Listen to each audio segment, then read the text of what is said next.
She taught philosophy, while Alexandria burned with unrest. She mapped celestial paths, while earthly power shifted beneath her feet.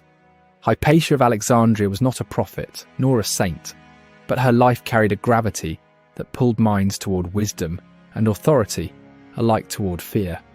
Born around 360 CE in the vibrant city of Alexandria, she entered a world where the remnants of Greek knowledge met the ambitions of a divided empire. Her father, Theon, a respected mathematician and astronomer, ensured she received a rare and rigorous education. Under his guidance, she learned to calculate planetary orbits, compose treatises on geometry, and navigate the works of Plato and Aristotle. But she did not remain in her father's shadow for long. By early adulthood, she had eclipsed his reputation. While most daughters were expected to marry and maintain the household, Hypatia charted a different course. She committed herself to a life of inquiry, refusing conventional roles in favour of pursuing reason, discipline, and insight. She became the leading philosopher of the Neoplatonist school in Alexandria, interpreting complex metaphysical questions through a lens of mathematical precision and ethical clarity.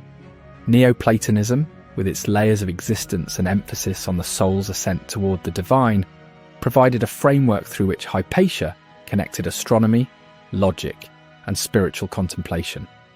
To her, understanding the stars was not separate from understanding the self. Her lectures drew students from across the Mediterranean, pagans, Christians, and skeptics alike. She taught in public spaces as well as private settings, using clear speech and incisive arguments to challenge and enlighten. Hypatia became a fixture of Alexandria's intellectual life, a woman whose words could quiet a noisy street or stir fierce debate in the forum. Her charisma lay not in spectacle, but in substance. She discussed mathematics with precision, astronomy with vision, and ethics with urgency. She didn't just explain existing ideas, she refined them.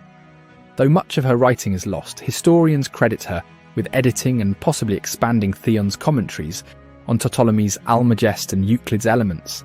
She likely improved the astrolabe, a tool for tracking the movement of the stars, and may have contributed to the invention or enhancement of the hydrometer used to measure the density of liquids.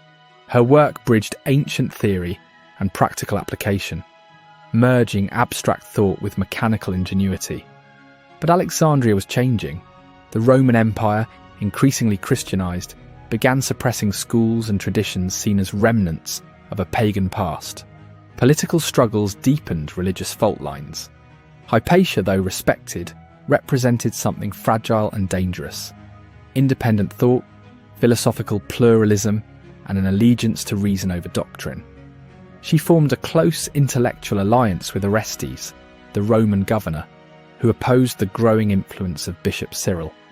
As tension between Cyril's supporters and Orestes intensified, Hypatia found herself caught between the crosshairs of politics and zealotry. She did not publicly oppose Christianity, but her very presence, female, scholarly, outspoken, was interpreted by some as defiance. In 415 CE, that hostility erupted into savagery. A mob, likely composed of Christian fanatics loyal to Cyril, ambushed her chariot as she returned home. They dragged her to a church, stripped her, and murdered her with sharpened tiles.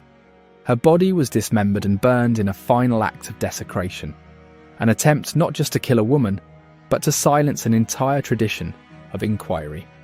Hypatia of Alexandria was murdered in March 415 CE.